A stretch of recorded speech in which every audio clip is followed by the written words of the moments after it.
Welcome back, you night owls. Tonight we plunge into the perfumed, powdered and frankly putrid world of Marie Antoinette. Imagine yourself standing in a vast, opulent hall, the scent of 1,000 rose-scented sachets hanging heavy in the air, the sound of silk rustling against polished marble. You see her, the young queen, her skin luminous, her posture impossibly straight. Yet beneath all that finery, a truth festers. This isn't just history. This is a sensory assault, and you probably won't survive this journey with your modern sensibilities intact. So, before you get comfortable, take a moment to like the video and subscribe, but only if you genuinely enjoy what I do here. Let me know where you're listening from and what time it is, and we'll share this moment. Now, dim the lights, maybe turn on a fan for that soft background hum, and let's ease into tonight's journey together. You're a fly on the wall in Vienna, in the 1760s, buzzing around a grand palace. Young Maria Antonia is not yet the legend she will become. She's a child, a girl of 7 or 8, and already she's learning the rigid, demanding rituals of royal life. Her mother, Empress Maria Theresa, is a force of nature, a matriarch who understands that a princess is a political asset, and every aspect of her presentation, from her education to her elbow, must be impeccable. You watch as a stern governess, a woman with a no-nonsense air and hands like a hawk's talons, guides Maria Antonia through her morning toilette. There's a basin, but no running water. Instead, a servant brings a ewer of water, often lukewarm and scented with a sprig of rosemary or lavender. Maria Antonia is instructed to splash her face and hands with a minimal amount, a mere gesture of cleansing. The goal isn't a thorough scrubbing, but a gentle freshening. Soap, as we know it, is a luxury, and even then it's a harsh, lye-based concoction, often eschewed in favour of scented oils or simple cold water. You see the young princess grimace slightly as a paste of crushed almonds and rosewater is applied to her hands. It's meant to soften the skin, to prevent the chapping that comes from the biting Viennese winters, but it feels like a sticky, gritty mask. The governess lectures her on the importance of soft white hands, a sign of nobility, a testament to the fact that she has never and will never perform manual labour. It's all about appearance, all about signalling status. The body itself is seen as a vessel to be managed, not truly cleaned in a modern sense. You start to understand that for Maria Antonia, and for all her peers, hygiene is a performance, not a necessity. The hair, too, is a source of constant attention. A hairdresser, likely a man in a waistcoat and with a powdered wig of his own, works on her long blonde tresses. The hair is brushed, pulled back, and sometimes powdered with scented flour or starch. The powder isn't just for style. It serves a practical, if unhygienic, purpose. It absorbs oil and helps to give the hair volume between infrequent washings. A full head wash is a rare, almost ritualistic event, and it involves a long, arduous process with egg yolks or beer rinses, followed by hours of drying, so for the most part the powder is all they have. Historians still argue whether these powders were just a cosmetic choice or a necessary evil to keep lice at bay in a world without modern shampoos. You can almost feel the dusty texture of the powder as it puffs around her head, a cloud of scented neglect. You flit around the room, taking in the details. The air is thick with the smell of pomades and scented candles. There's a small jar of what looks like a thick white cream. This is a cold cream, likely a mix of beeswax, oil and rosewater, used to moisturise the skin after the minimal washing. But there's also something else. A small wooden box containing a handful of what looks like tiny silk or velvet patches. These are the mouches, or beauty marks, little adornments to be applied to the face. They're a playful addition to her toilette, but they also have a darker purpose. They're used to cover blemishes, scars, and the pockmarks left by smallpox, a constant and very real threat to even the most royal of families. You remember a friend of the family mentioning how she had a particularly bad breakout and used a larger patch to cover it up. A little velvet fig leaf for her face. This is the first of many clues you'll get that the world she lives in is far from the pristine, idealised image we have in our minds. The young princess, oblivious to the fact that you're watching, fidgets. She's bored. The routine is endless, a monotonous repetition of brushing, powdering and scenting. You can see her looking out the window, her mind wandering. This life is her destiny. A gilded cage built of silk and perfume, but the gilded cage is still a cage. A quirky fringe tidbit you'll learn is that even her education in something as seemingly simple as a proper curtsy was more about presenting a perfectly scented body to the world, a specific angle of the head, a precise way of holding her hands, all designed to hide any flaws or dirt. She was trained to be a living, breathing doll, and her hygiene, such as it was just one more layer of paint on the doll. As you zoom out, you see the larger picture. The entire court, the entire city of Vienna operates on this principle. The streets are unpaved and full of waste. The smell, even in the most fashionable districts, is likely overpowering. The royal court, with all its elaborate rituals and perfumes, is a desperate attempt to create a pocket of fragrant civilization in a world of pervasive filth. The lesson she learns here, the lesson that will follow her all the way to Versailles, is that cleanliness is less about being clean and more about appearing to be clean. It's about masking, covering and perfuming, not about scrubbing away the grime. The goal is to be seen as a paragon of purity, even if your hands are only superficially washed and your hair is a breeding ground for, well, let's not get ahead of ourselves. The young princess, finally released from her governess, runs off to play, a miniature duchess with powdered hair and a slightly gritty face. You can't help but think about how much she still has to learn, about a world that will be even dirtier and more demanding than the one she knows. She's about to enter a new court, a new country, a new life, and the stinking, opulent world of Versailles is waiting for her. The journey from Maria Antonia of Austria to Marie Antoinette of France is about to begin, and with it, a lesson in just how much a royal can get away with not cleaning themselves. And as you fade out of the scene, you're left with the quiet rustle of silk and the lingering scent of rosewater and almonds, a scent that promises so much but delivers so little in the way of true cleanliness. You blink, and the gilded walls of Vienna are gone, replaced by the dizzying opulence of Versailles. The air here feels different, thicker, heavier, a mixture of 1,000 conflicting scents. You're no longer a fly on the wall, but a ghost gliding through the halls, invisible to the milling courtiers. The sheer scale of the place is breathtaking. Ornate carvings drip from every ceiling, vast tapestries cover the walls, depicting epic battles and mythological scenes. Crystal chandeliers hang like glittering icicles, and the sun streams in through immense windows, catching dust motes that dance in the golden light. But beneath all this splendour, there's a persistent sour note, a faint undercurrent of rot and decay that you can't quite place. It's the smell of a place that is too grand to be truly clean. Marie, now a newly minted Dauphine, walks through these halls, her hand clasped by her new husband, the shy and awkward Louis Auguste. She's a vision in silk and lace, a walking, breathing doll of porcelain and powder. Yet you notice her nose wrinkles just slightly as a wave of scent washes over her. Not perfume, but something far less pleasant. You follow her gaze and see a group of courtiers standing in a corner, their conversation animated. One of them, a man with a particularly elaborate wig, turns and you catch a whiff of his body odour, pungent and stale, a smell that has been marinating in wool and human skin for days, if not weeks. You realise with a sudden jolt that while the palace may be a visual masterpiece, it is in many ways an olfactory nightmare. The grandness of Versailles was its greatest weakness when it came to sanitation. King Louis XIV, the Sun King, had built a palace for thousands, but he hadn't built a city with a functioning infrastructure. There were no proper bathrooms as we know them. Instead, courtiers used chamber pots, which were then emptied by servants, sometimes out of windows, sometimes into the gardens, and sometimes just left to sit in the corners of hallways, waiting to be collected. Imagine the sheer volume of human waste produced by a court of thousands of people, all living, eating, and relieving themselves within the same set of interconnected buildings.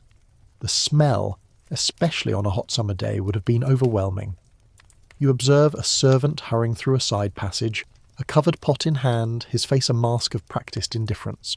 He's carrying a chaise percée, a chair with a hole in the seat and a pot underneath. This was the portable toilet of the aristocracy. When you're a powerful duke or duchess, you don't stand in line for the loo, you have it brought to you. But where did all that waste go? Historians still argue whether the smell of Versailles was truly as bad as popular legend suggests, or if it has been exaggerated by later generations. But the evidence of chamber pots, the lack of a modern sewer system, and the sheer number of people living in close quarters paints a fairly vivid and unsettling picture.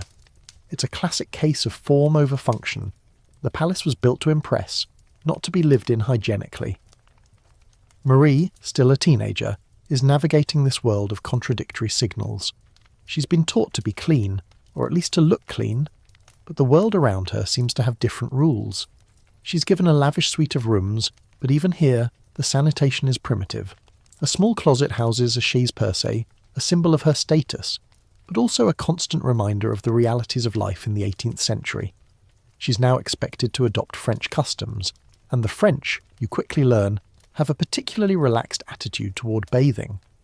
The fear of water, a belief that it opened up pores and allowed diseases to enter the body, was widespread. A quick wipe down with a linen cloth, sometimes dampened with a little rose water, was considered sufficient for daily cleansing. A full bath might be taken a few times a year, or for a specific medical reason, like a fever. This is a far cry from the more Germanic cleanliness she was used to, where washing with cold water was seen as a way to invigorate the body. You see her at the end of a long day of public duties and courtly rituals, being assisted by her ladies-in-waiting. Her magnificent gown is removed, and a servant brings a copper basin and ewer. A damp linen cloth is offered. She dips it in the lukewarm water and lightly wipes her face, her neck, her hands.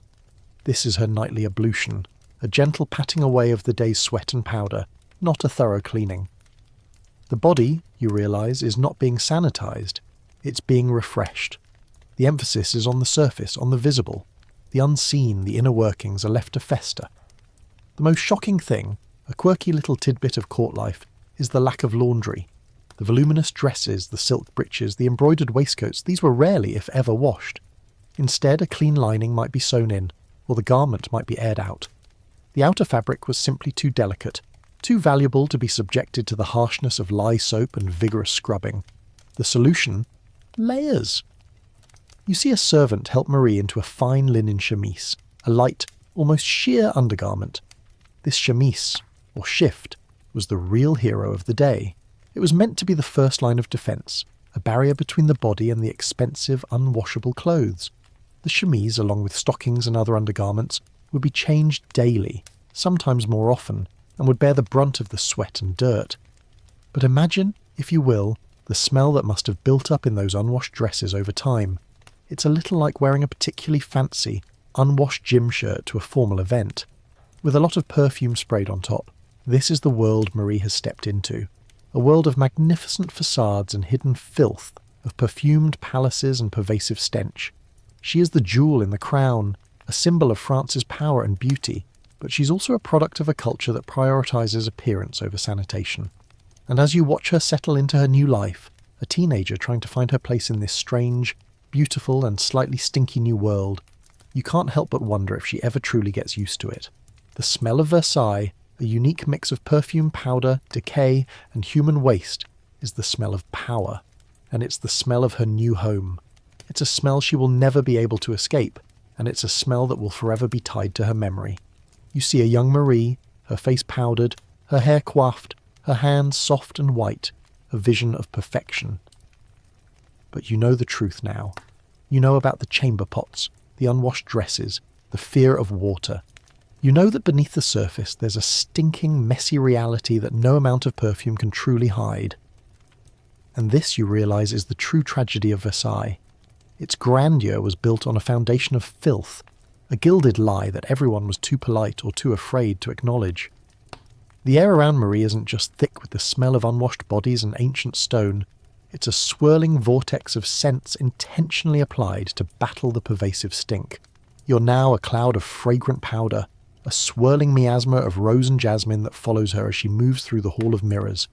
You see her, a vision in an impossibly wide pannier gown, a confection of silk and lace. But what truly envelops her and everyone else at court is a constant, almost suffocating cloud of poudres and parfums. The goal isn't just to smell good, it's to smell like you have power, like you have the resources to cover up the very real filth of the era. You watch as her ladies-in-waiting, with practised ease, apply a generous dusting of face powder, a mixture of lead carbonate and chalk. It gives her skin that luminous, pale finish that was so prized at the time. This wasn't just for beauty. It was a way to signal that you were wealthy enough to not have to work outdoors, to not have a sun-kissed peasant-like tan. The powder, while visually stunning, served a secondary purpose. It absorbed the sweat and oil that her minimal washing left behind, a temporary mask for the natural state of her skin. The irony, of course, is that the lead in the powder was slowly poisoning her, causing skin lesions and other health problems, but to the 18th century mind it was a small price to pay for beauty. This leads to a quirky little tidbit about the lengths they went to for a flawless complexion. It was common to use egg whites, or even a paste made from rice flour, to create a smooth, almost porcelain finish on the skin. You can imagine the texture, the feeling of a cracked egg white mask on your face, all in the name of looking effortlessly beautiful. But the most important part of this daily ritual was the perfume. Marie, like all her peers, was a walking perfume factory. Her clothing, her hair, even her gloves were saturated with fragrance. The purpose wasn't to complement a fresh-smelling body, it was to obliterate the odours emanating from an unclean one. You see her perfume master, a man with a serious expression and a bottle of a specially concocted fragrance, approach her. The scent is a complex blend of rose, jasmine and orange blossom, with a hint of musk to give it staying power. This perfume is not sprayed on, it's dabbed on her wrists, her neck, and behind her ears with a glass stopper. Her clothes, which as you know are rarely washed, have been aired out and then a sachet of dried flowers and herbs has been placed inside to give them a fresher scent. It's an entire system of odour management, a highly sophisticated way of pretending to be clean. The air she breathes is so laden with perfume that you can almost taste it. It's a sensory assault, a cloud of fragrance that tells you, I am a royal and I smell of roses, not of filth. The debate among historians still rages about the effectiveness of these perfumes. Were they truly successful at masking the stench, or did they simply create a more complex, layered odour of perfume, sweat, and unwashed clothing? It's a question you can't answer with certainty, but the sheer volume of perfume used suggests that the battle against bad smells was a constant and difficult one. The perfume wasn't just a personal choice, it was a societal necessity. The palace itself, with its lack of sanitation, required an entire industry of scent makers to keep it from smelling like a barn. You see a courtier, a plump duchess with a towering coiffure, fan herself vigorously. The air around her is thick with the scent of violets, but you can still detect the faint, stale odour of a body that hasn't seen soap and water in weeks. The fan, a crucial accessory, is used not just to create a cooling breeze, but also to waft your personal perfume towards others, a kind of fragrant calling card. It's a delicate dance of scent and perception, a constant effort to project an image of cleanliness and refinement, even when the reality is quite the opposite. This brings you to another fascinating, if slightly grim, detail. Scented gloves.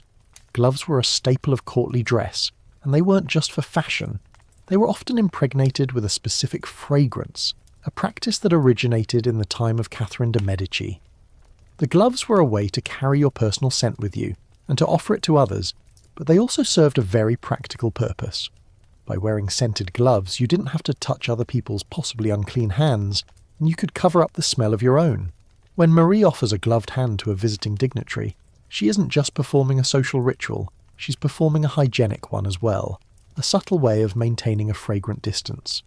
The hair, as you saw in Vienna, is still a major focus. The towering, elaborate hairstyles, the poof, are a marvel of engineering. But what holds it all together? A thick, greasy pomade, often made from animal fat, scented with things like jasmine or rose. Then the entire thing is powdered with a mixture of wheat flour and starch. This powder, which was often coloured to match the hair, was a haven for lice. You see one of Marie's hairdressers, a man who looks exhausted but proud, applying the final touches to her hair. He has a long, delicate silver comb, but it's not for detangling. It's for scratching her scalp, a necessary evil in a world where head lice were a constant companion. A quirky fact is that many people, including Marie, carried a small decorative scratching stick, a tiny tool of silver or ivory, to discreetly relieve an itchy scalp. The presence of these objects, so common at the time, is a silent testament to the unsanitary reality of these beautiful hairstyles. As you drift through the court, you see a world that is completely saturated with fragrance, a constant battle of perfumes against the natural smells of the human body and the environment. The scents are not gentle. They are powerful, overwhelming, and sometimes even sickly sweet. They are the armour of the aristocracy, a fragrant shield against the unpleasant realities of their world. Marie, in her cloud of perfume and powder, is the embodiment of this system. She smells like a rose, but you know that beneath the surface, a different, less pleasant truth is lurking. The grand illusion of Versailles is held together by perfume, and you are a witness to its fleeting, fragrant power. The sun filters through the massive windows of Versailles, illuminating the Hall of Mirrors in a breathtaking display of light and reflection. It's early morning, and you're a whisper in the silent, empty corridors, waiting for the palace to awaken.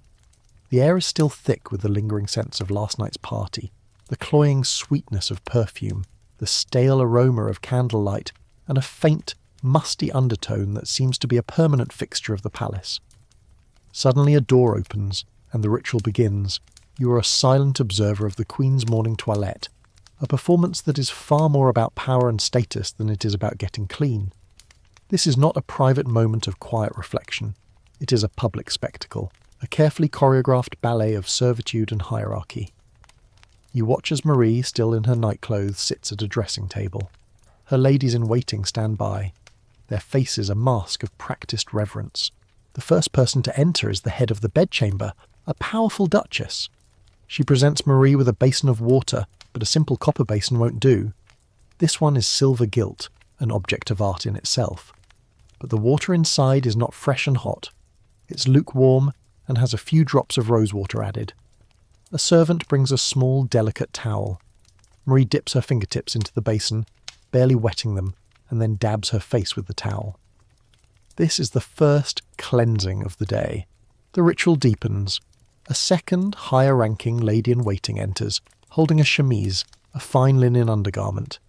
It's passed to the Duchess, who then holds it for Marie. The Queen, however, doesn't take it. She waits. This is where the hierarchy truly comes into play. The highest-ranking lady present, a princess of the blood, finally enters and, with great ceremony, hands the chemise to Marie. This might seem like a simple detail, but it's a crucial piece of the puzzle.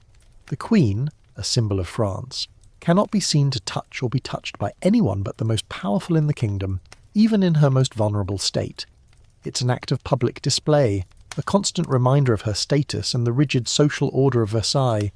Historians still argue whether Marie, a free-spirited woman by her own account, truly hated this ceremony, or if she came to see it as a necessary evil of her station. You watch as the day's gown is brought in. It's a work of art, a cascade of satin and brocade, painstakingly embroidered. The process of getting dressed is an engineering feat. A team of women, all with specific roles and ranks, works together to lace the corset, arrange the panniers that give her skirts their immense width, and pin the various layers of the dress. The whole time, you can feel the air around them, the scent of fresh linen from the chemise mixing with the heavy perfume that has been sprayed onto the outer dress. The outer dress, as you know from gliding through the palace's laundry facilities, has not been washed. It's been aired out and perfumed, but it hasn't been subjected to a thorough cleaning. The chemise, however, is a fresh one, the daily barrier between her body and the expensive, unwashable outer garments. A quirky, almost unbelievable tidbit from this ritual is the use of a device called a hair-pulling machine. This was not some intricate torture device, but a simple contraption of combs and pulleys used to lift her massive hairstyles and wigs. This was a necessary tool to manage the incredible weight of the hair, the pomade, and the elaborate decorations. The sheer effort of carrying such a coiffure on her head for an entire day was immense, and this little machine was a small part of the daily struggle. The makeup is next. You see a small pot of rouge, a carmine pigment mixed with fat, applied to her cheeks in a precise circle. This isn't a natural blush. It's a statement, a bold slash of colour that contrasts sharply with her pale, powdered skin. The rouge, like the powder, is a sign of her rank and her indoor life. It's a deliberate artifice, a mask of beauty that hides the realities of her face. The lips are coloured with a similar pigment. Then a lady-in-waiting applies the finishing touches. The mouche, or beauty marks, tiny pieces of velvet or silk that are strategically placed on her face. A star-shaped patch near the eye signifies a coquettish nature, a heart-shaped one on the cheek a romantic one. These aren't just for fashion, they serve a practical purpose too. to cover up the blemishes and pockmarks that were a fact of life in the 18th century, even for a queen. You're struck by the sheer lack of true cleansing in this entire ritual. There is no vigorous scrubbing, no washing of hair. The whole performance is about surface, about appearance. The minimal ablutions with rose-scented water and the application of a fresh chemise are the only concessions to hygiene. Everything else is a carefully constructed facade, a beautiful illusion built on a foundation of unwashed hair and uncleaned skin. The body is an object to be adorned, not a living thing to be cared for. As she gets ready to face the court, Marie is presented with a tray of rings, necklaces and earrings. She chooses her jewels, not just for their beauty, but for their symbolism. A diamond necklace might signify her power, a pearl choker her purity. The jewels, like her clothes and her perfume, are a part of her public persona, a piece of the elaborate puzzle that is the Queen of France.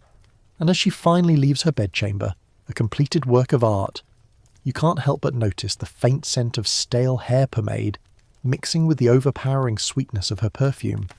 It's a subtle, almost unnoticeable detail, but it tells the whole story of her morning ritual. She has not been cleaned, she has been decorated. The morning toilette is over, and the Queen is ready to face the day. She will spend the next several hours receiving courtiers, attending to official duties, and being, in every sense of the word, on display. But you, a silent observer, know the truth behind the illusion. You know that beneath the layers of silk, the cloud of powder, and the haze of perfume, there is a person who has simply been refreshed, not cleansed. And this, you realise, is the most profound fact of royal life in the 18th century. The appearance of cleanliness was far more important than the reality of it. The public performance of power and status was the main event, and hygiene was a mere supporting actor, a silent, almost forgotten detail in the grand, stinking drama of Versailles. You're a mote of dust, caught in the sunbeam slicing through a window in the royal apartments, and you see Marie Antoinette in a moment of rare solitude looking at her hands. They're delicate and white, a testament to her life of leisure. But you, as a silent witness, know that they are not truly clean. The fear of water, a belief as deeply ingrained as the stone walls of Versailles, is the reason. For Marie and her contemporaries, a full bath was not a daily habit or a relaxing ritual. It was a last resort, an act of either medical necessity or extreme luxury, and in some circles a potential threat to one's health. The widespread belief at the time was that water, particularly hot water, opened up the pores of the skin, and with open pores, it was thought, diseases and foul miasmas could enter the body, leading to illness and even death. This wasn't just a quirky superstition. It was a mainstream medical theory, endorsed by doctors and embraced by the elite. The concept of germs and bacteria was still centuries away from being understood, so the invisible cause of disease was attributed to bad air, or miasma, and the unseen dangers that could enter the body through its pores. A bath, therefore, was a risk, a potential invitation for a fatal illness. So, instead of bathing, the royal family and the court relied on dry cleansing. You see Marie, after her public toilette, being tended to by a trusted lady-in-waiting. Her hands and face, which received a cursory wipe down earlier, are now being attended to with a fine linen cloth. The cloth is not wet, but it is scented, perhaps with lavender or rose. It's a gentle rubbing, a process of dusting and wiping away the day's grime and powder, not a true cleansing. Her body, the parts hidden by her many layers of clothing, would receive a similar perfunctory treatment. A servant would use a dry, soft cloth, perhaps one lightly dusted with a scented powder, to wipe down her skin. This was the extent of daily hygiene for a queen. The one exception to this rule was a weekly or bi-weekly session of vapour bathing, a kind of precursor to a modern sauna, where Marie would sit in a small room filled with scented steam. This was believed to cleanse the body without the dangers of water, as the steam would pull the impurities from the pores. It was a luxury reserved for the very wealthy, a testament to the lengths they would go to in order to avoid the dreaded bath. A quirky tidbit from this era is the use of sweating powders, a mixture of herbs and spices that were believed to promote sweating, and thus a natural cleansing of the body. These powders, which were often mixed into food or drinks, were another way of avoiding the risks associated with water, and were a common part of the aristocratic regimen. But Marie did enjoy bathing, a habit she likely brought with her from Vienna. You watch as a large copper tub, a heavy, ornate affair is brought into her private apartments. It's a big, cumbersome process. Servants would have to bring in dozens of buckets of water, heated in a separate room, and pour them into the tub. Marie would then get into the water, scented with milk, almond oil, and rose petals.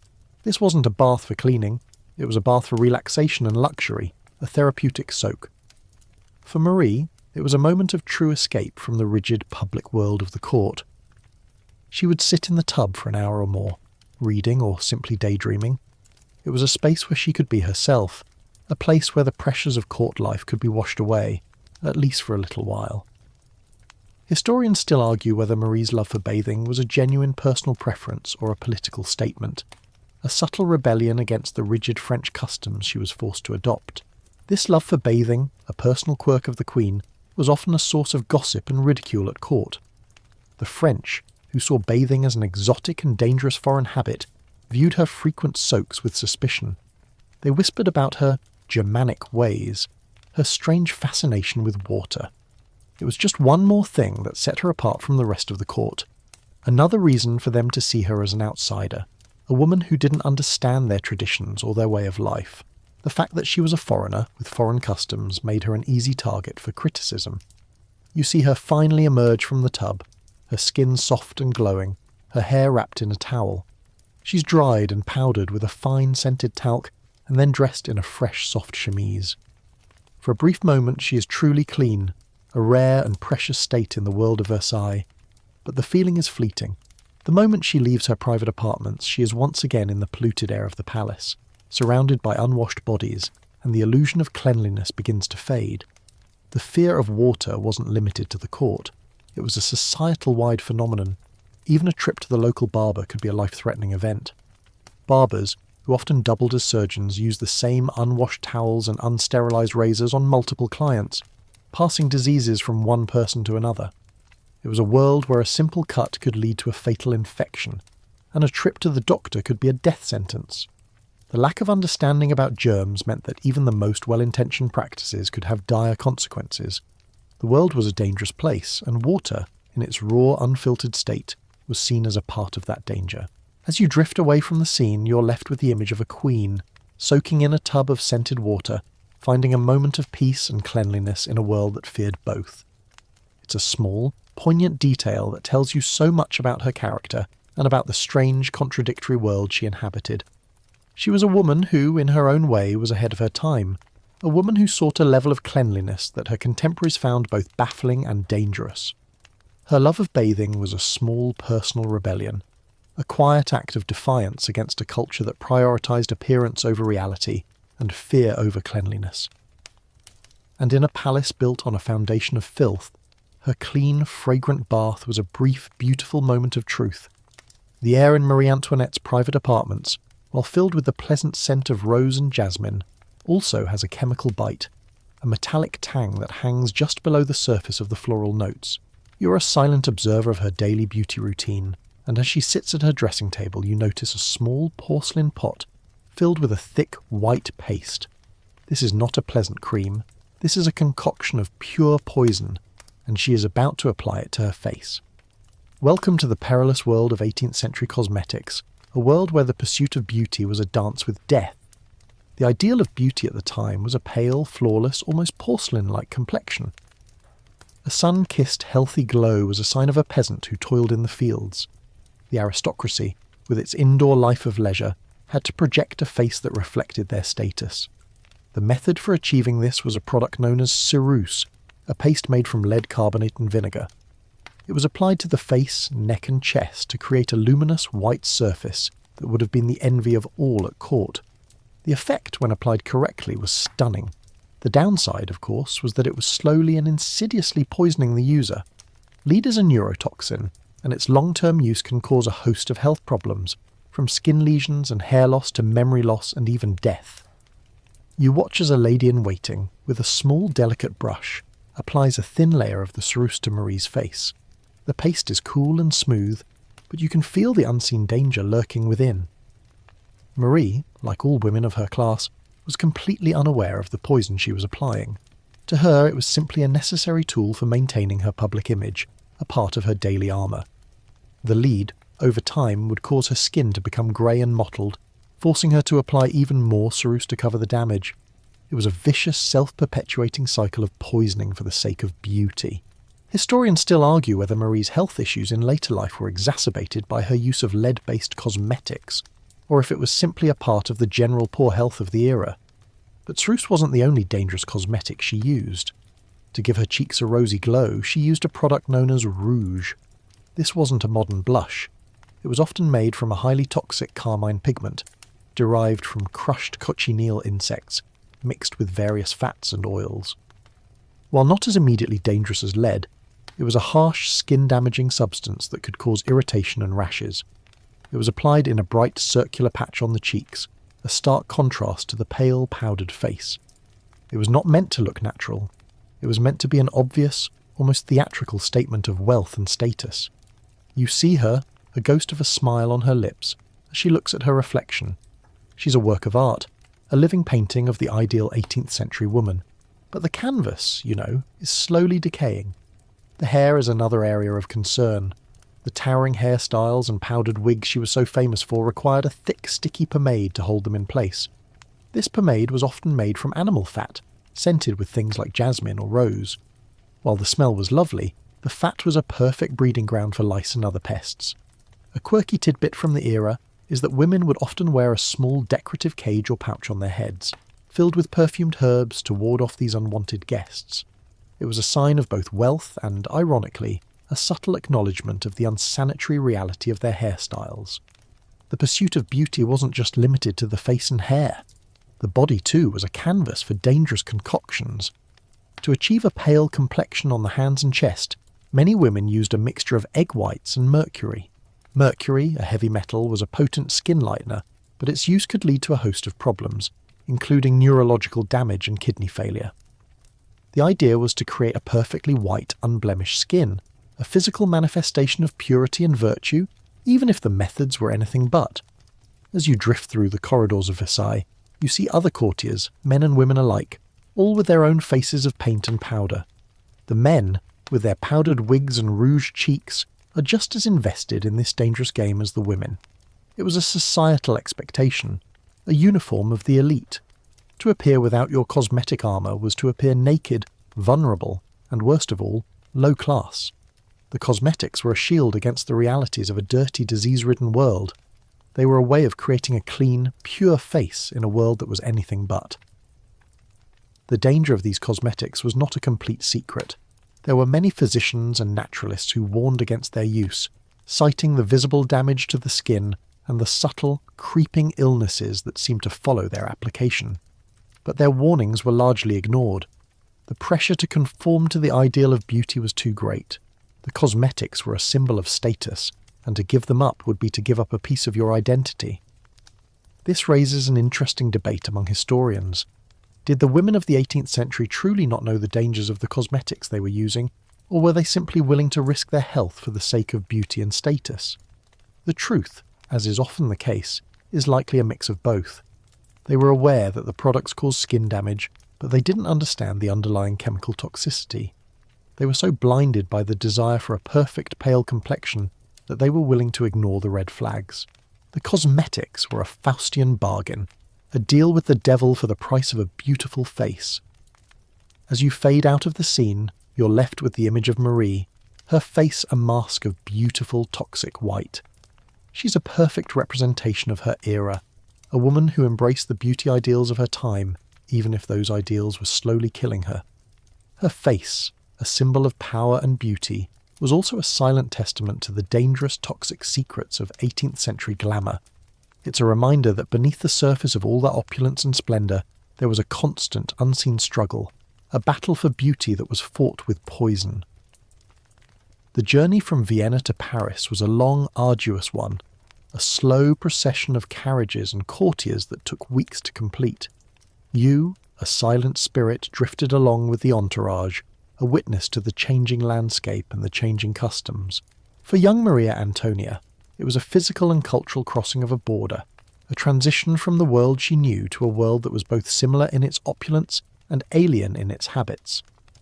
The most striking difference, you quickly realise, is not in the grandeur of the palaces or the richness of the clothes, but in the subtle, personal habits of the people, especially when it came to hygiene.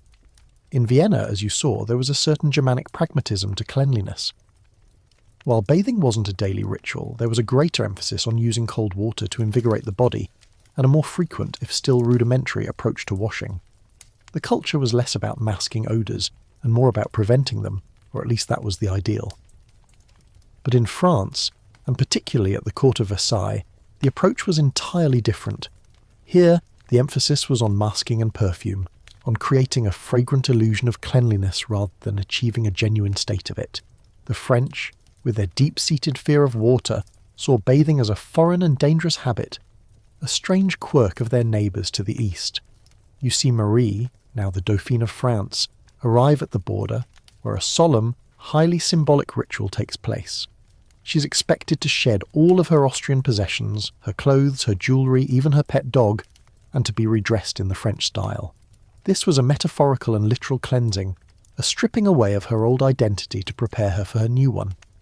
But as she is dressed in her new elaborate French gown, and her hair is styled in the French fashion, you notice a subtle change in the air around her. The perfume is different, richer, more complex, with heavy musky undertones that are meant to signify her status as a French royal. It's no longer the fresh, simple scents of rose and lavender she was used to. It's a more potent, more sophisticated fragrance, designed to dominate, not just to refresh. Her toilette, too, undergoes a subtle but profound change. In Vienna, her morning routine, while public, was less about rigid hierarchy and more about personal presentation. In Versailles, it's a spectacle of power. The number of people involved, the strict order of who hands her what, the intricate dance of social standing, all of it is a new and baffling world for a girl who, just a few weeks ago, was a relatively carefree princess. She is no longer just a person getting ready for the day. She is the living embodiment of the French monarchy, and every act, even the act of putting on a chemise, is a political statement. Historians still argue whether Marie ever truly acclimated to these bizarre and demanding French rituals, or if she always remained an outsider, a woman who, in her heart, longed for the simpler, more pragmatic customs of her homeland. The lack of private bathrooms, a shocking reality of Versailles, would have been a particular culture shock for Marie. In the Austrian palaces, while not modern by any stretch, there was a greater emphasis on personal privacy. But at Versailles, the chamber pot was a public affair, a necessary evil that was used in full view of a small circle of trusted courtiers. A quirky and frankly stomach-turning tidbit of court life was the existence of a toilette chair, a kind of portable toilet that was brought to you when nature called. The chair, a heavy ornate piece of furniture, would be brought to you by a servant, and you would be expected to conduct your business while still in conversation with your courtiers. It was a complete obliteration of any sense of personal privacy, a testament to the fact that in Versailles, even your most private moments were public. Marie, a young woman who valued her privacy, found this particularly difficult. She would often retreat to her private apartments, to a small, secluded room where she could be alone. It was here, in this quiet space, that she would engage in her one act of defiance against the French customs, her love for bathing. As you know, she found great solace in a copper tub filled with scented water, a ritual that was a throwback to her Austrian upbringing and a subtle rebellion against the French fear of water. This private moment of cleansing was a way for her to hold on to a piece of her old identity, a way to wash away the stress and the dirt of the French court, if only for an hour or so. The food, too, was a source of cultural friction. In Austria, the meals were hearty and rustic, with a focus on simple, nourishing dishes. In France, the cuisine was a work of art, a ballet of sauces and spices, but it was also incredibly rich and heavy. The lack of dental hygiene, a problem in both countries, would have been exacerbated by the sugary desserts and rich, fatty foods of the French court. Marie, with her famously bad teeth, would have found this particularly challenging. The French, as you will see, had their own peculiar methods of dental care, which were a far cry from the toothbrushes and toothpaste we use today. The entire experience was a sensory overload for Marie. The smells were different, the food was different, the rituals were different. She was a woman caught between two worlds, a princess who was trying to become a queen, but whose own body and habits were a constant reminder of where she came from. She was a woman who was expected to embody the French ideal of beauty and grace, but who still, in her heart, held on to the Austrian ideal of a more pragmatic, if still unhygienic, cleanliness. And as she settled into her new life, you realise that this cultural clash, this subtle but profound difference in the way she saw the world, would be a constant source of friction, a silent struggle that she would fight for the rest of her life. The sound of a servant's footsteps echoes through the corridors of Versailles, the rhythmic thud of a laundry basket against a hip, a familiar sound in the vast labyrinthine palace. You, a silent wisp of a ghost, follow the servant, a young woman with a tired but determined expression. She's on her way to the royal laundry, a massive, bustling operation that is the beating heart of the palace's fragile illusion of cleanliness. It is here that you learn one of the most fascinating and, to your modern sensibilities, shocking secrets of courtly life. Laundry was a rare, almost ritualistic event, and most clothing was simply never washed. You watch as the young woman enters the laundry room, a cavernous space filled with massive copper tubs, billowing steam, and the strong, acrid smell of lye soap. But the items she brings are not the opulent gowns and embroidered waistcoats you see the courtiers wearing. Instead, she brings a basket full of fine linen chemises, handkerchiefs, stockings, and shifts. These, you realise, are the true heroes of 18th century hygiene. They were the first line of defence, the sacrificial garments that took the brunt of the sweat, oil and grime, protecting the expensive, unwashable outer clothing. A quirky tidbit from this era is that the quality of your chemise, its fineness and the intricacy of its lace, was a subtle but important sign of your wealth. A queen, of course, would have chemises of the finest linen, some even with delicate embroidery.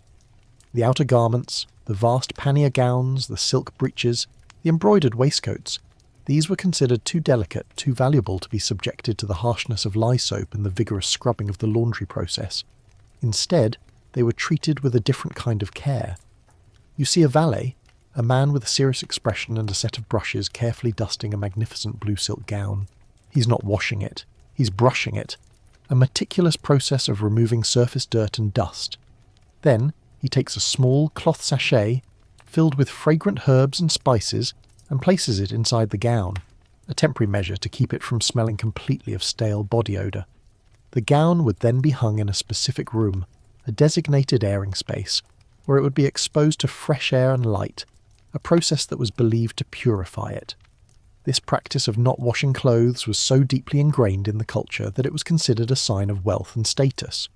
A person who had to wash their clothes often was likely of a lower class, someone who had fewer garments and had to make do with what they had. A person who wore a garment for weeks or even months without washing it was a person of means, a person who could afford to simply air out and perfume their clothes rather than wash them. Historians still argue about whether this practice was born of necessity, due to the harshness of the available soaps and the fragility of the fabrics, or if it was simply a matter of cultural preference and a symbol of status. The washing process itself was a brutal one. The soap, made from lye and animal fat, was a corrosive, harsh substance that would have been incredibly damaging to both the fabrics and the hands of the washerwomen. The clothes would be boiled in a massive tub, then scrubbed against a washboard, and finally rinsed in cold water. It was a long, laborious process, and it was a testament to the hard work of the washerwomen that any clothing survived at all. The fact that the most expensive garments were spared from this process is not surprising. Marie's wardrobe was, of course, a legendary affair. She had hundreds of gowns, a fact that was often used against her by her critics. But what you realise as you drift through the massive closets of the palace is that the sheer volume of her clothing was a necessary part of this system. With so many gowns, she could afford to wear each one for a few days, then have it aired out and stored away, only to be brought out again weeks or months later. It was a rotating wardrobe of unwashed luxury, a constant cycle of fresh chemises and stale dresses. The shoes, too, were a source of concern. The delicate satin and silk shoes were never washed. Instead, they were simply wiped down and aired out. You can only imagine the smell that must have emanated from a pair of shoes that had been worn for days, if not weeks, on the unpaved, dirty floors of the palace.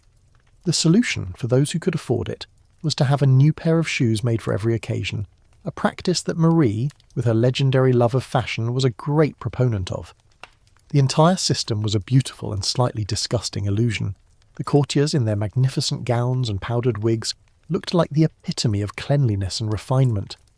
But beneath the surface there was a world of unwashed clothing, of perfumed body odour, of a constant battle against the natural state of things. The chemise, the humble undergarment, was the unsung hero of this drama, the one piece of clothing that was truly washed and truly clean. It was the only thing that stood between the dirt of the human body and the fragile, unwashable beauty of 18th century fashion.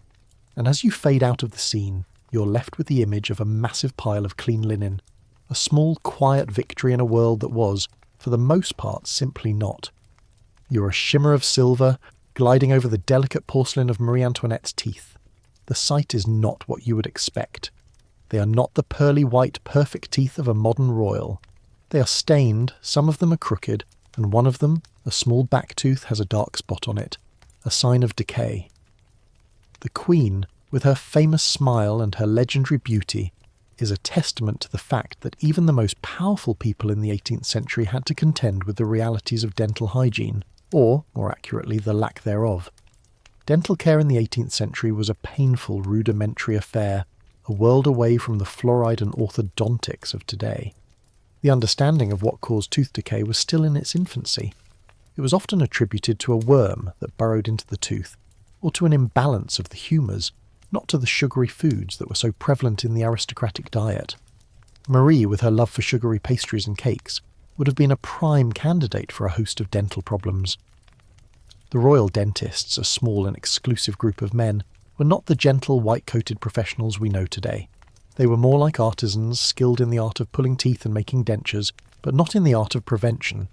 You watch as a royal dentist, a man with a serious expression and a set of intimidating-looking tools, examines Marie's mouth. He uses a small silver mirror to look at her teeth, and then, with a delicate silver pick, he pokes at the dark spot on her back tooth. She winces slightly, a sign of the discomfort she's feeling. The solution for a cavity was not a filling, it was an extraction. The dentist would use a tool called a pelican, a kind of massive beak-like pliers, to grip the tooth and pull it out. The process was agonising, and the patient would be given a slug of brandy or wine to numb the pain, a small comfort in the face of such a brutal procedure. But what about daily hygiene?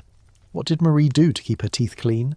You see a small, delicate toothbrush on her dressing table, but it's not what you think. It's a stick, perhaps made from a twig of a tree, with some rough natural bristles at one end.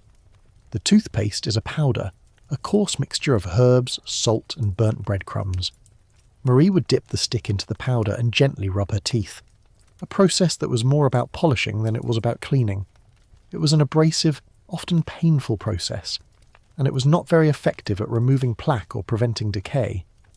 A quirky tidbit from this era is the use of a toothpick made from a quill or a silver pin to remove food particles from between the teeth, a necessary tool for a world without floss. The mouthwash of the era was equally rudimentary. It was often a mixture of wine and vinegar, a powerful antiseptic but also a substance that would have been incredibly harsh on the gums and teeth. The belief was that the strong flavours of the mouthwash would kill the bad smells in the mouth, a classic example of masking a problem rather than solving it.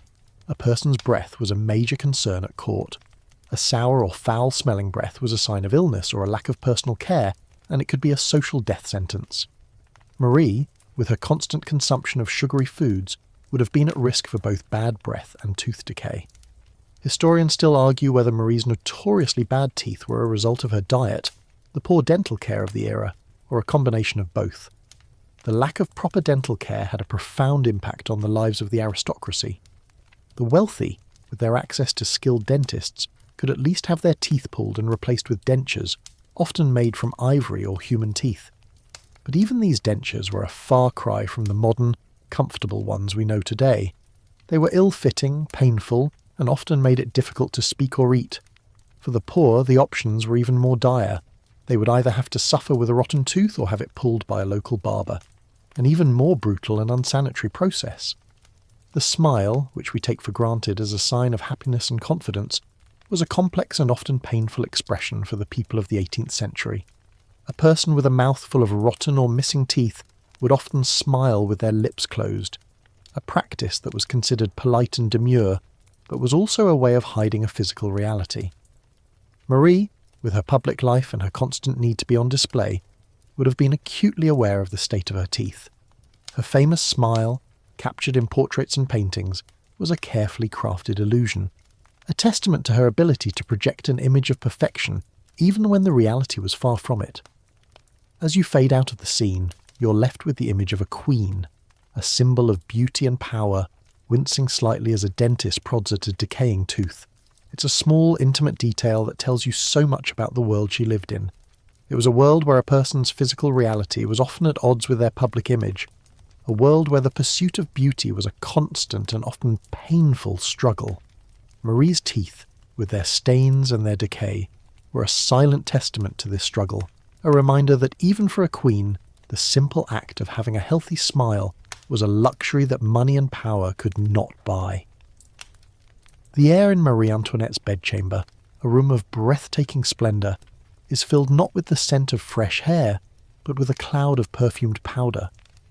You're a ghostly observer, a wisp of a spirit, and you watch as her hairdresser, a man of immense talent and even greater ego, works on her hair. But he is not working on the hair that grows from her head. He's working on a towering edifice of false hair, a construction of horsehair pads, wire frames, and human hair extensions that sits atop her head like a crown. This is the world of the 18th century wig, a world where personal hygiene was sacrificed for the sake of fashion, and where the most beautiful hairstyles were often the most unhygienic. Marie's love for elaborate hairstyles, the famous poufs, was legendary. These styles, which could be several feet high, were not just a fashion statement. They were a political statement, a symbol of her power and her influence at court. But what held these magnificent constructions together was a thick, greasy pomade, often made from animal fat and scented with jasmine or rose. The pomade, while effective at holding the hair in place, was also a perfect breeding ground for lice and other pests. The hair, once styled, was rarely if ever washed. A full washing of the hair was a long, arduous process that could take an entire day, and in a world where a queen's time was a precious commodity, it was a luxury she simply could not afford. Instead, the hair was maintained with powder. You see the hairdresser with a long, thin tube blowing a cloud of scented powder, a mixture of wheat flour, starch, and sometimes coloured pigments, over her hair. The powder was meant to absorb the grease and oil from the pomade, and to give the hair a fresh, clean appearance. But it also served a secondary and far more sinister purpose. It was a way of camouflaging the dirt and the pests that inevitably took up residence in the unwashed hair. A quirky and frankly disgusting tidbit from this era is the use of a small decorative scratching stick, often made of ivory or silver, to discreetly scratch an itchy scalp. The presence of these elegant tools in every lady's purse is a silent testament to the very real and very common problem of head lice at court. The wigs themselves were a marvel of engineering. They were constructed on a wire frame, which was then covered with pads of horsehair. Human hair, often from a peasant girl who had to sell her hair to make a living, was then sewn onto the frame. The entire construction would be placed on the queen's head, and then her own hair would be pulled back and integrated into the style. The wig, once in place, was rarely taken off. It was a semi-permanent part of her public persona, a piece of her daily armour. The sheer weight of these creations, combined with the heat of the palace and the constant social engagements, would have been incredibly uncomfortable. Historians still argue whether Marie's famous headaches were a result of the pressure and weight of her elaborate hairstyles, or if they were simply a part of the general poor health of the era. The unhygienic nature of these wigs was not a secret. Many people at the time were well aware of the fact that they were a breeding ground for lice and other pests. But the pressure to conform to the fashion of the day was too great to ignore. The wig was a symbol of status, a sign of your wealth and your power. To appear at court with your natural hair, unstyled and unpowdered, would have been a social death sentence. It was a sign of your poverty and your lack of influence. The wig was a gilded cage, a beautiful and uncomfortable necessity of courtly life. The maintenance of these wigs was a big business. The hairdressers, the wig makers, the powder makers, all of them were a part of a massive industry that was built on the foundation of unwashed hair. A hairdresser would spend hours, sometimes an entire day, constructing a single hairstyle. The process was a long and arduous one, involving the use of hot irons to curl the hair, pomade to hold it in place, and powder to give it a finished look. And once the hairstyle was in place, it was expected to last for days, or even weeks. The only maintenance it would receive would be a quick dusting of fresh powder and a gentle recurling of the stray locks. You see a young lady in waiting, her face a mixture of admiration and envy, looking at Marie's hairstyle. It is a towering construction of curls and ribbons, a testament to the skill of her hairdresser. But you, as a silent witness, know the truth behind the illusion. You know that beneath the powder and the perfume, there is a world of greasy pomade and unwashed hair, a world of lice and discomfort.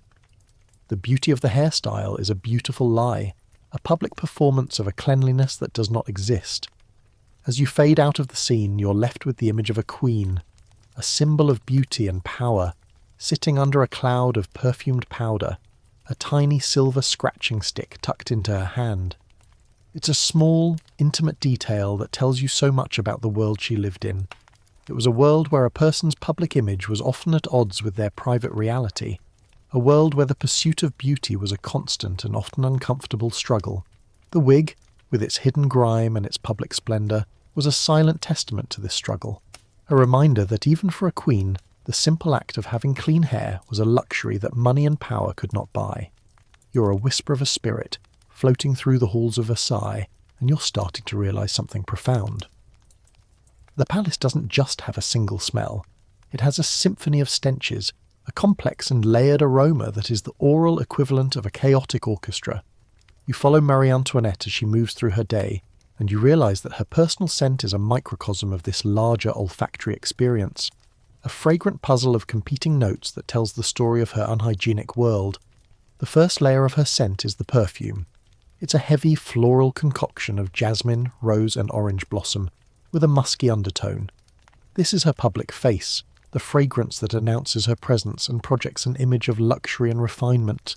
The perfume is not a subtle whisper, it's a loud declaration, a thick cloud of scent that dominates the air around her. It's a necessary armour, a shield against the less pleasant smells that are a part of her daily life. But the perfume, as you know, is not a cleansing agent. It's a mask, a beautiful lie that hides a more complex reality. Beneath the perfume is the smell of her clothes.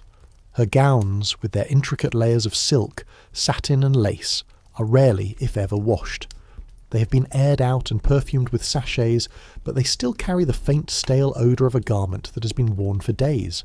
It's a smell of old fabric, of dust and sweat that has been absorbed into the fibres. The smell is not overpowering, but it's there, a subtle undercurrent that contradicts the freshness of her perfume. The contrast between the two scents is a perfect example of the beautiful and brutal dichotomy of Versailles. Then there is the scent of her hair. The towering poof hairstyles with their layers of pomade and powder have a distinct smell of their own.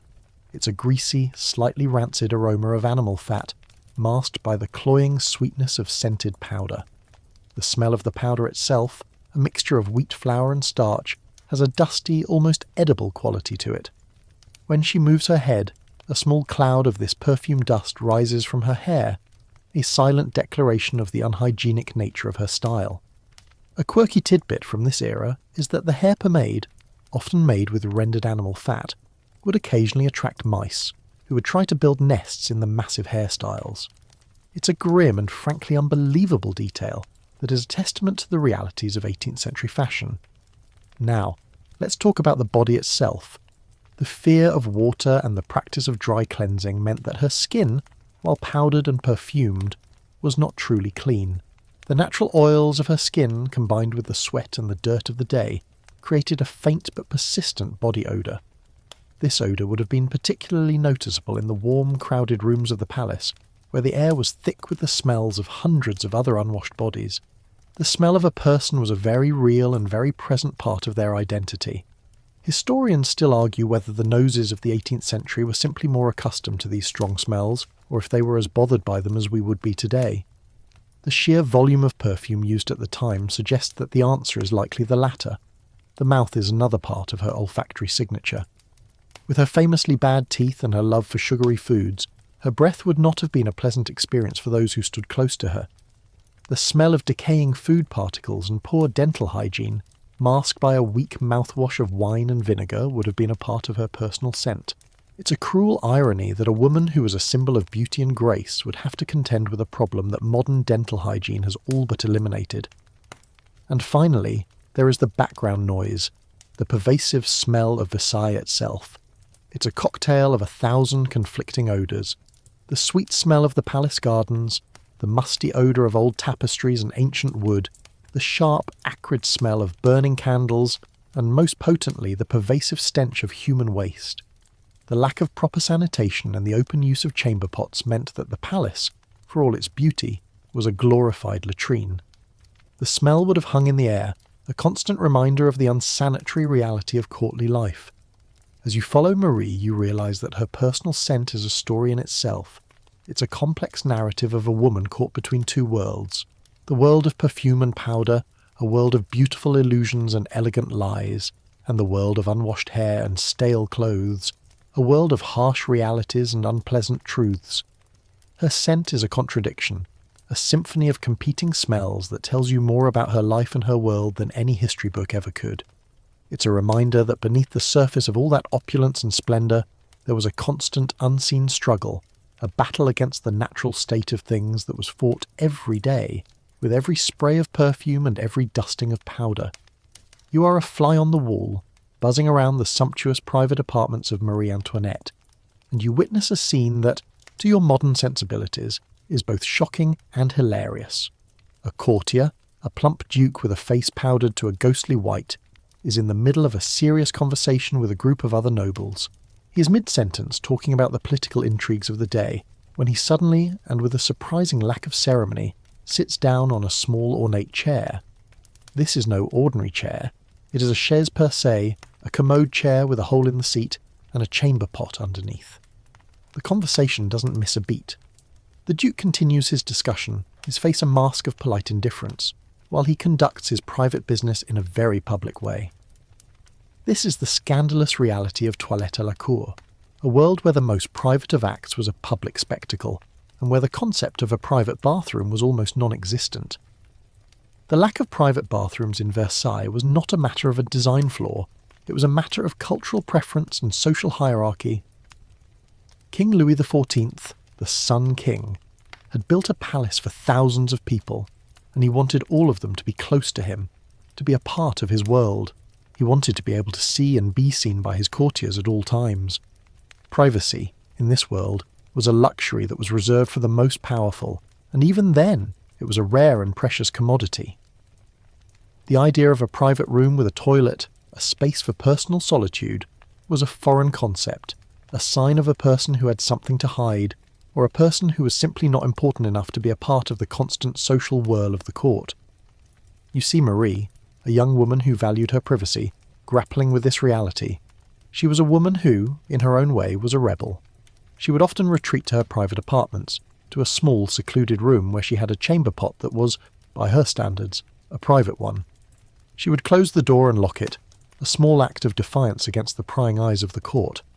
But even this was a difficult thing to do. The court, with its endless gossip and its constant need for information, saw her desire for privacy as a sign of her averseness, her foreignness, her Austrian ways. Her attempts to create a private space for herself were a source of endless criticism and ridicule. Historians still argue whether Marie's desire for privacy was a genuine personal preference or a political statement, a subtle rebellion against the suffocating public life of Versailles. But what about the rest of the palace? Where did everyone else go? The answer is both simple and disgusting. They went wherever they could. In the corridors of Versailles, in the corners of grand halls behind a tapestry, in the palace gardens, chamber pots were everywhere. The pots, often made of silver or porcelain, would be used and then left to be emptied by a servant. The smell, especially in the summer, would have been overwhelming.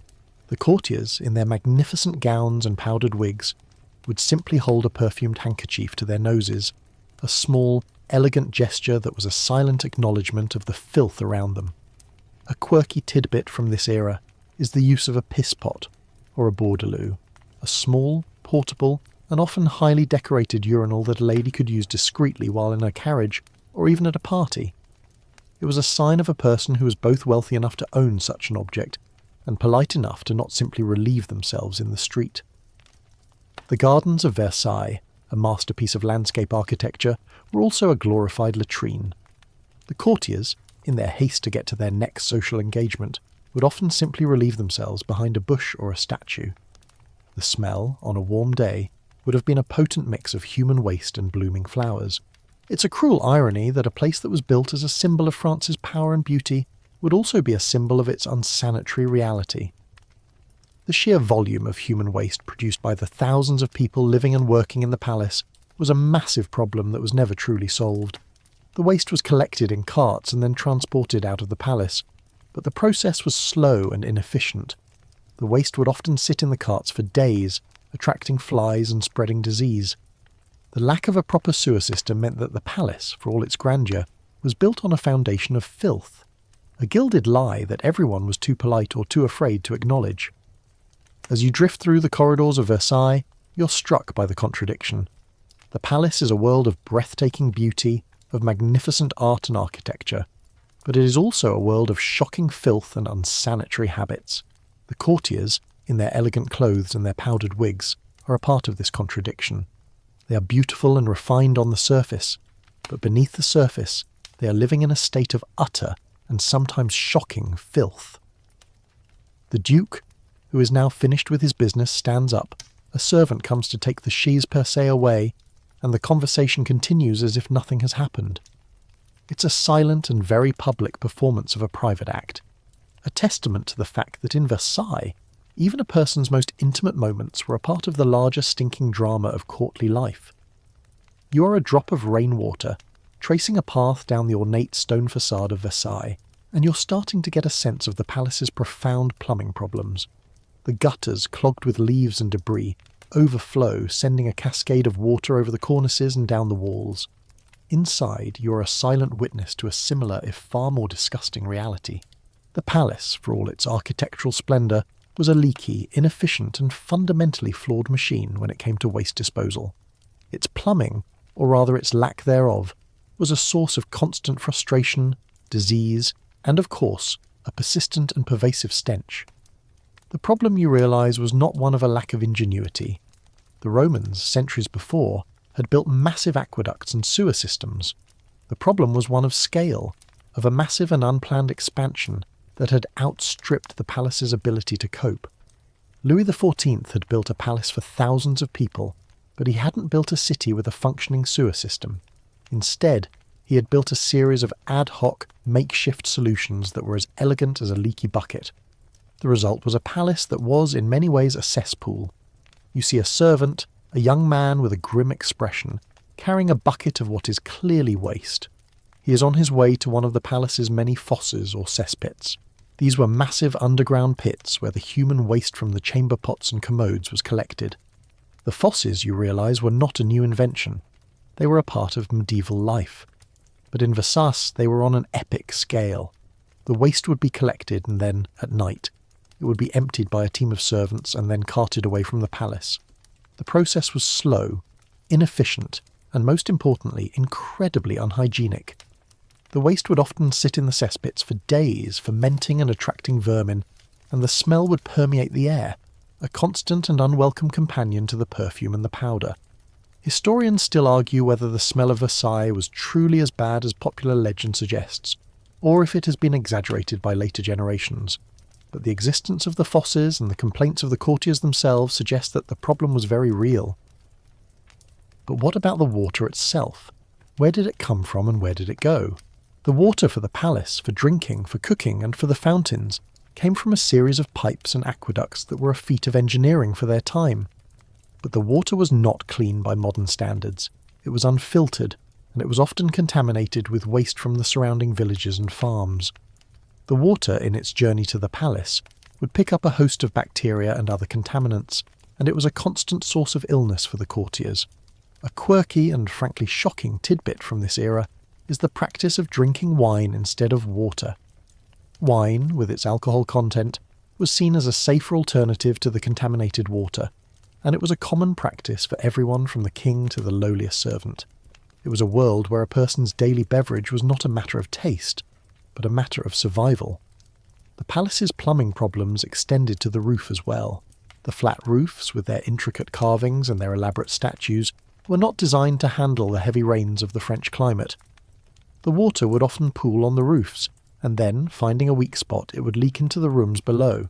You can see the water stains on the ceilings of the most beautiful rooms, a silent testament to the palace's design flaws. A small leak in the ceiling of a grand salon would not be seen as a sign of poor design. It would be seen as a sign of a person's bad luck, a problem to be fixed with a bucket and a prayer, not with a massive renovation. Marie, with her love for beautiful things and her desire for a clean and orderly life, would have been particularly frustrated by these problems. She often complained about the dirt and the smells of the palace, and she would often retreat to her smaller, more manageable retreats, like the Petit Trianon, where she could at least have a semblance of control over her environment. But even in her private escapes, the problems of Versailles would follow her. The lack of proper sanitation, the contaminated water, the pervasive smells, all of it was a part of the world she lived in, and it was a part of the world that would, in many ways, eventually consume her. As you fade out of the scene, you're left with the image of a massive palace, a symbol of power and beauty, that is slowly decaying from the inside out. The leaky pipes, the clogged gutters, the overflowing cesspits, all of it is a silent and very real testament to the fact that even the most beautiful of places can be built on a foundation of filth. The plumbing of Versailles, or its lack thereof, was not just a technical problem. It was a cultural one, a symbol of a world that prioritized appearance over reality, and a world that was slowly being choked by its own waste. The palace was a gilded cage, and its biggest flaw, you realize, was not its lack of grandeur, but its lack of a proper toilet. You are a microbe, a tiny invisible passenger on the arm of a courtier, and you're about to witness a grim reality of 18th century life. The constant, invisible war between the human body and the germs that inhabit its world. The lack of hygiene, the contaminated water, the unwashed clothes, all of it was a fertile ground for epidemics and diseases that would sweep through the palace with a terrifying speed.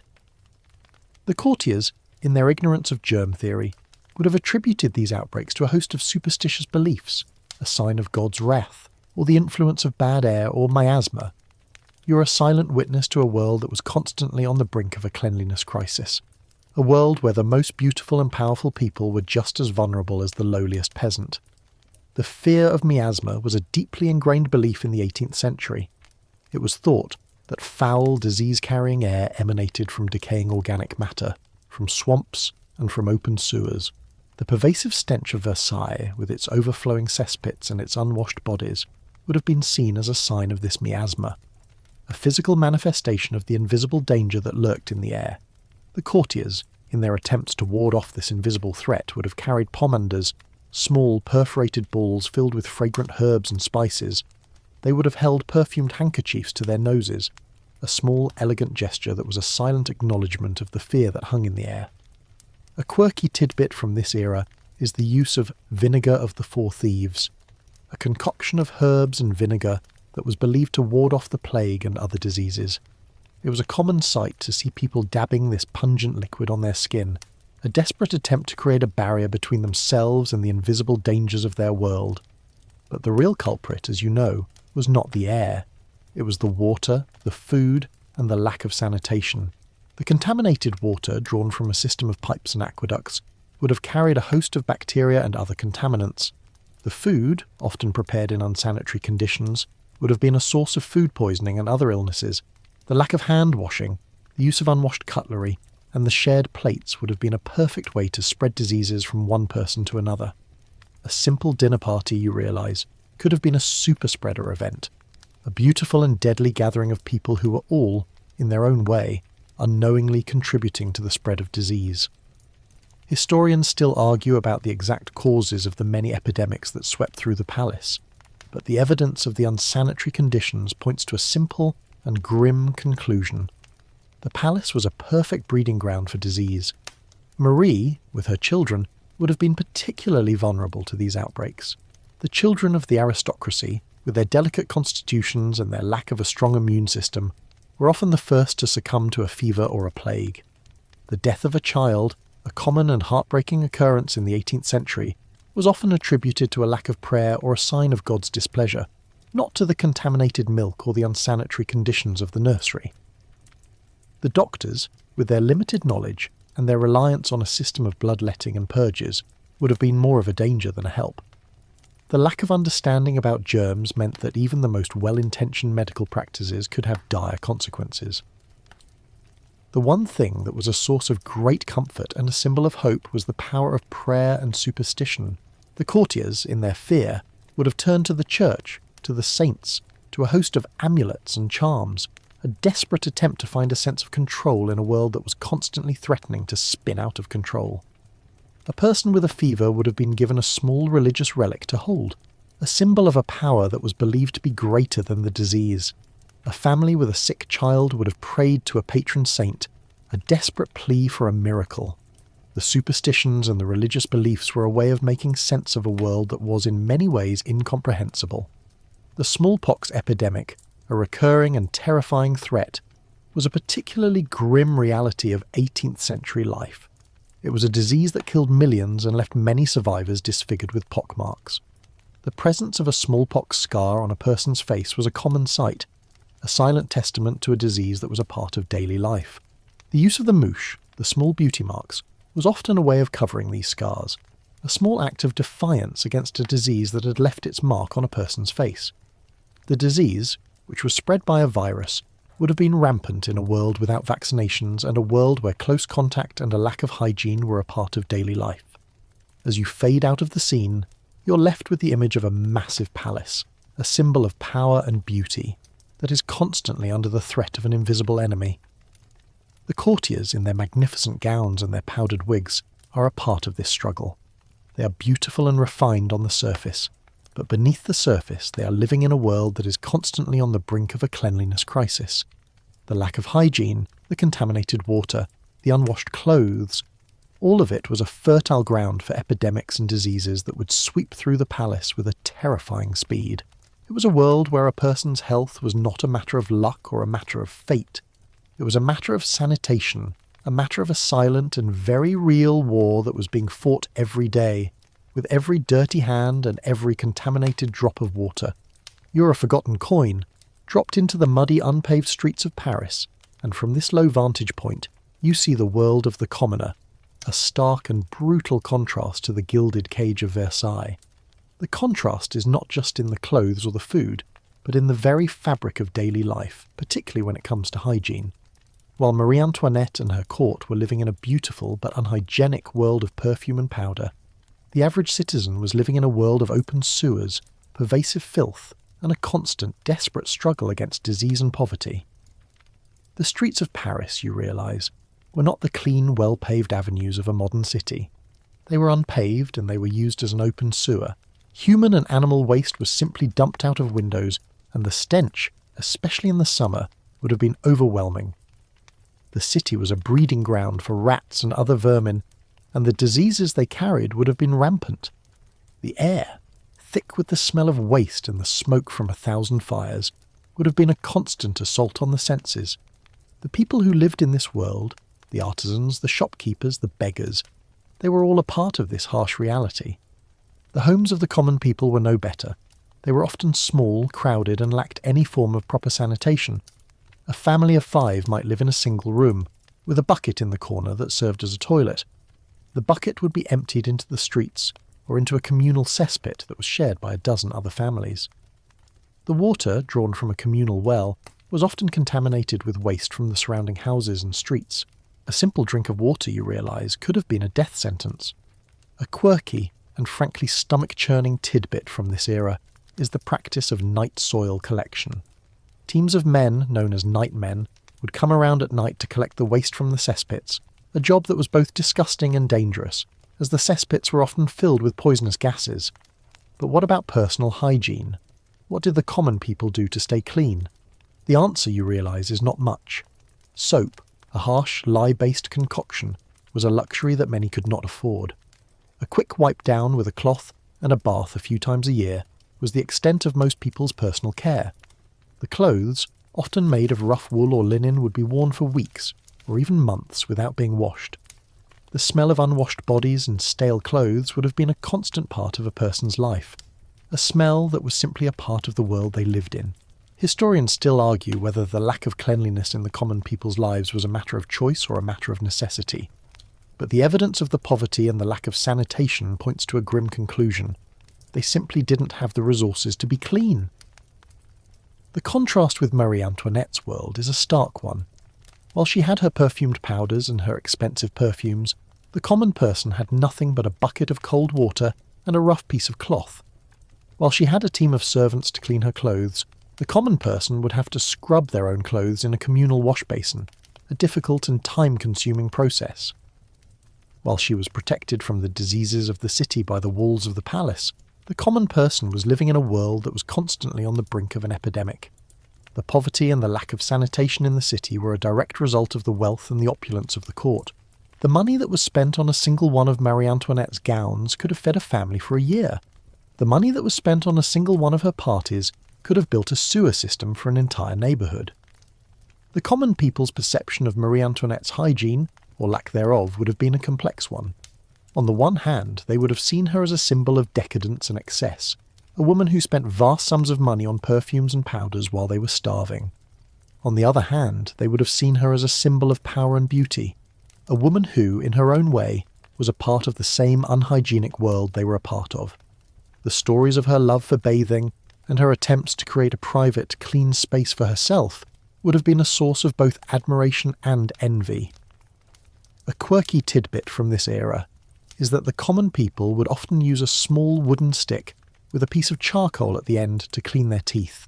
It was a crude but effective way of removing plaque and keeping their teeth from rotting away, a small act of personal care in a world that was otherwise devoid of it. As you fade out of the scene, you're left with the image of a common person, a man with a sooty face and a worn-out coat walking down a muddy street. He is a part of a world that is harsh, brutal and unhygienic. He is a world away from the gilded halls of Versailles, and he is a world away from the Queen who, in her own way, was just as much a victim of her time as he was.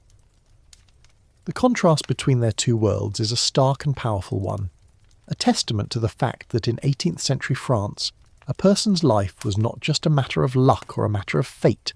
It was a matter of sanitation, a matter of a silent and very real war that was being fought every day with every dirty hand and every contaminated drop of water. You were a gentle breeze, rustling through the meticulously manicured gardens of the Petit Trianon, Marie Antoinette's private sanctuary. This is her escape from the suffocating grandeur and public life of Versailles, a place where she could be, for a brief time, herself. But even here, in this idyllic world of charming cottages and winding paths, the ghost of Versailles' unsanitary habits lingers.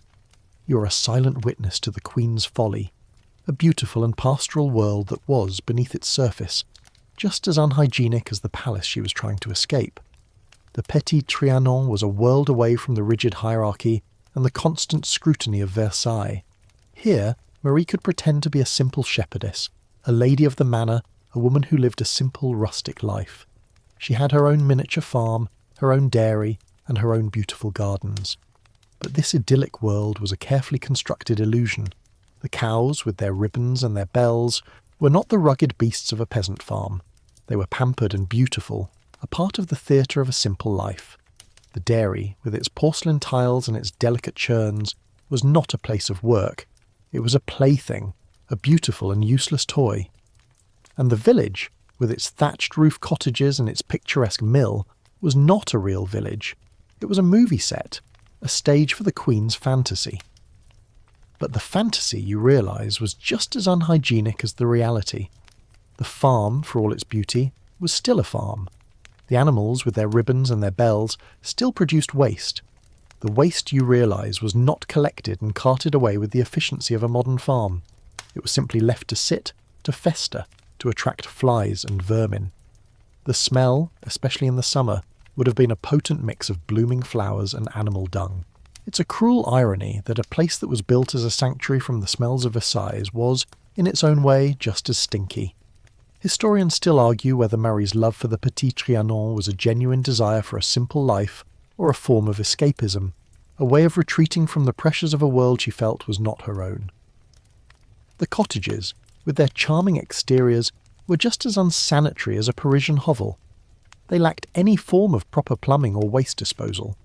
The waste from the cottages was simply collected in a bucket and then, you realise, dumped into a nearby stream or into the gardens. The water drawn from a local well would have been contaminated with this waste, a silent and invisible killer that would have been a constant threat to the health of the people who lived and worked there. A quirky and frankly shocking tidbit from this era is the practice of chamber pot flowers, where a courtier would simply dump the contents of their chamber pot into a flower pot, a grim and disgusting way of getting rid of waste in a world without proper plumbing. Marie, in her role as a shepherdess, would have been a part of this unhygienic world. She would have held the animals, she would have worked in the dairy, and she would have walked through the muddy, unpaved paths of her little village. She would have been exposed to the same dirt, the same diseases, and the same smells as a common peasant. But she would have had a team of servants to clean her clothes, to wash her hands, and to protect her from the worst of the filth. Her participation in this fantasy was a form of play, a game that she could walk away from at any time, a game that had no real-world consequences for her. The people who worked on her farm, the real peasants, did not have that luxury. The Petit Trianon, you realise, was not an escape from the unhygienic world of Versailles. It was a microcosm of it. It was a beautiful, opulent, and beneath the surface, a fundamentally flawed and unsanitary place. It was a testament to the fact that Marie, for all her good intentions, could not escape the reality of her time. The lack of proper sanitation, the contaminated water, the unwashed bodies, all of it was a part of the world she lived in, and it was a part of the world that would in many ways eventually consume her. The beautiful pastoral world she had created for herself was a lie, a gilded fantasy that was built on the same foundation of filth as the palace she was trying to escape. As you drift away from the scene, you're left with the image of a queen in a beautiful, simple dress, holding a perfectly clean lamb. It's a beautiful image, a symbol of a simple life that she so desperately craved. But you, as a silent witness, know the truth behind the illusion. You know that beneath the beautiful dress and the clean lamb there is a world of mud, of animal waste, of contaminated water. The Petit Trianon was not an escape. It was a reflection, a small and beautiful mirror of the same unhygienic reality she was trying so hard to run away from. The Queen's folly, you realise, was not her love for a simple life. It was her belief that she could ever truly escape the dirt and the filth of her time. You're a grain of salt, a tiny forgotten piece of the daily bread, and you feel the ground begin to shake. The rumbling is not a natural one. It is the sound of a revolution, a tidal wave of anger and frustration that is about to crash over the gilded halls of Versailles. For Marie Antoinette, this revolution was not just a political one. It was a personal one, a brutal and violent stripping away of the illusion of her life. Her perceived decadence and her poor hygiene, a private reality that had been a part of her daily life, would be weaponized against her, a silent but deadly part of the revolutionary rhetoric. The rumours began to swirl long before the storming of the Bastille. The pamphlets, the anonymous poems, the whispered conversations in the taverns of Paris, all of them painted a picture of a queen who was not just a foreigner, but a monster of excess and depravity. Her love for extravagant fashion, her towering hairstyles, her rumoured lovers, all of it was a part of the narrative of a woman who was out of touch with the struggles of her people. But her hygiene, or lack thereof, was a particularly potent part of this narrative. The revolutionaries, with their keen sense of social injustice, saw her use of perfume and powder not as a necessity of her time, but as a sign of her averseness, her disgusting attempts to mask a body that was as corrupt as her soul.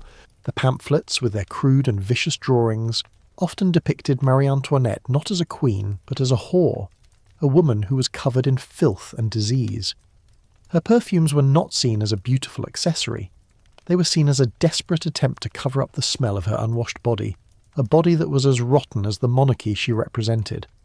Her powdered wigs, once a symbol of her status, were now seen as a home for lice and vermin, a physical manifestation of the corruption that had taken hold of the court.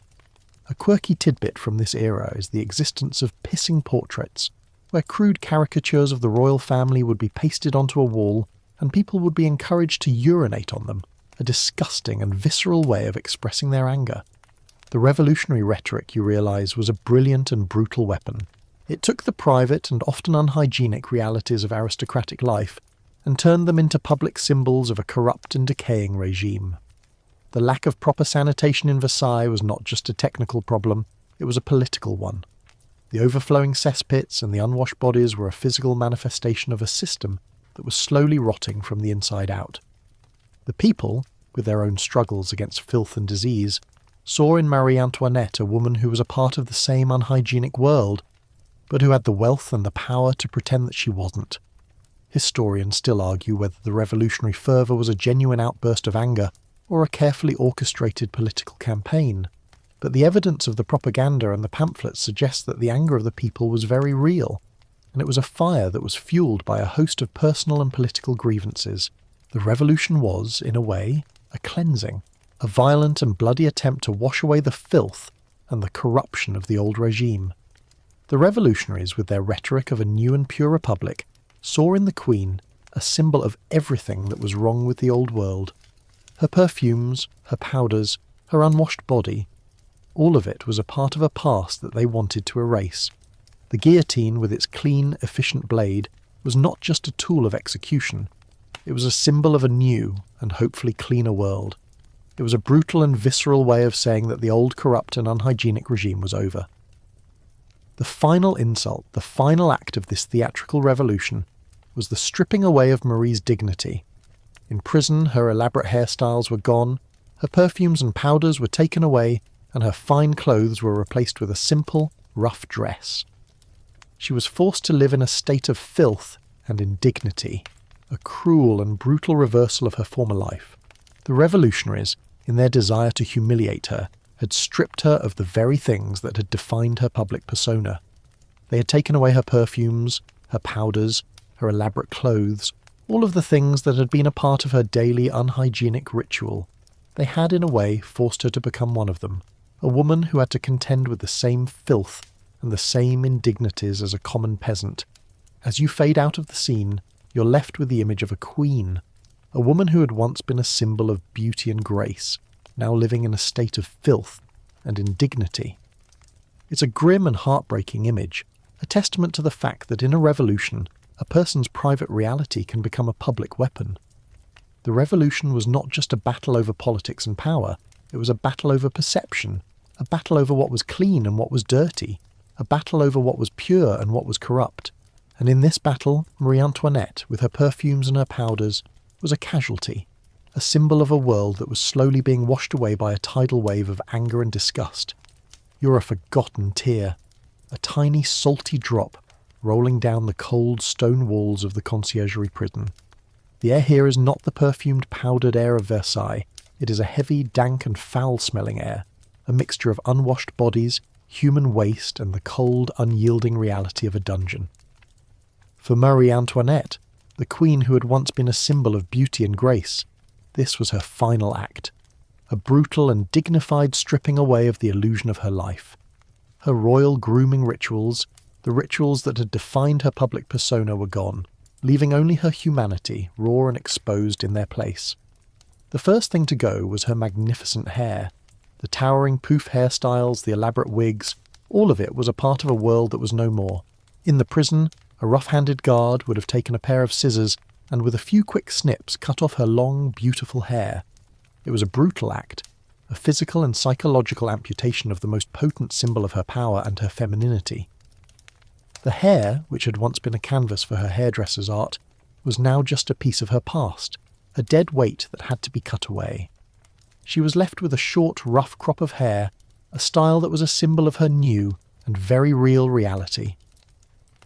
Next to go were her perfumes and her powders, the exquisite fragrances of jasmine and rose, the thick white ceruse, all of it was taken away. She was left with nothing but her own body, unperfumed, unpowdered, and, for the first time in her life, truly dirty. The prison, with its lack of proper sanitation and its contaminated water, was a constant assault on her senses. The smell of her own body, a smell that had been masked for a lifetime by perfumes and powders, was now a constant and unwelcome companion. The lack of clean clothes, the lack of a proper bath, the lack of a simple hairbrush, all of it was a part of a slow and brutal process of degradation, a process that was designed to strip her of her dignity and her humanity. Historians still argue whether Marie's resilience in the face of such a brutal reality was a sign of her inner strength or a form of self-preservation, a way of holding on to a small piece of herself in a world that was trying to erase her completely. The final act of this tragic drama was the loss of her private space. In the prison, she had no private apartments, no secluded rooms, no small acts of defiance. She was constantly under the watchful eye of a guard, a woman who would have watched her every move, even her most private and intimate moments. The lack of a private chamber pot, the constant presence of another person, the utter lack of solitude, all of it was a brutal reversal of the life she had once known. The woman who had once fought so hard for a small piece of privacy was now living in a world where privacy was a luxury she could no longer afford. But in this final, brutal act, a strange and powerful transformation takes place. With all of her royal grooming rituals stripped away, Marie Antoinette becomes, for the first time, a human being, a woman who is no different from the thousands of other people who are suffering in the prisons of Paris. She is no longer a symbol of decadence and averseness. She is a woman who is tired, who is dirty, who is afraid, but who is also in her own way incredibly strong. Her dignity, you realise, was not in her perfumes or her powders. It was in her resilience, in her ability to face a brutal and unhygienic reality, with her head held high. The trial, a theatrical and brutal affair, was the final stage of this process. The revolutionaries, with their rhetoric of a new and pure republic, saw in her a symbol of everything that was wrong with the old world. Her perfumes, her powders, her unwashed body, all of it was a part of a past that they wanted to erase. The guillotine, with its clean, efficient blade, was not just a tool of execution, it was a symbol of a new and hopefully cleaner world. It was a brutal and visceral way of saying that the old corrupt and unhygienic regime was over. The final walk to the scaffold was the final act of this tragic drama. Marie Antoinette, in a simple, white dress, her hair cropped short, her face unpowdered and unperfumed, was a world away from the magnificent queen she'd once been. But in her final moments, as she stood on the scaffold, she was, in a strange and powerful way, more dignified than she had ever been before. She was a woman who had been stripped of everything she had, a woman who had been forced to face her own humanity, and in the end she faced it with a quiet and unyielding strength. As you fade out of the scene, you're left with the image of a queen, a woman who had once been a symbol of beauty and grace, now living in a state of filth and indignity. But you also see a woman who, in the face of such a brutal reality, found a strength and a dignity that she had never had before. Her final act, the loss of her royal grooming rituals, was not a tragedy. It was a liberation, a final and brutal cleansing that set her free from the gilded cage of Versailles. Her unhygienic life, you realise, was not just a matter of a lack of soap and water. It was a matter of a world that was constantly at war with itself, a world that was constantly at war with its own humanity. And in the end, in the cold, dank reality of a dungeon, Marie Antoinette, the queen who was obsessed with cleanliness, found a kind of a final and very real cleanliness in the brutal simplicity of death. And so, we bring our journey to a close. As the final notes of this story echo in the quiet of your room, let the imagery fade gently from your mind. The sounds of silk and the sharp scents of perfume, the clatter of chamber pots, and the silent ache of a decaying tooth, let them all become whispers of a world long gone. Feel the softness of your own bed, the clean air you breathe, the effortless warmth of your covers. You've travelled through a world that was at once beautiful and brutal, a place where a single drop of clean water was a luxury and a simple toothache a source of unimaginable pain. Tonight, you are a world away from the stinking grandeur of Versailles, safe and sound in your own very clean world. Let the silence of the night settle around you, a gentle blanket of calm. The dust of history has been brushed away, and all that remains is the soft hum of the night. Sweet dreams,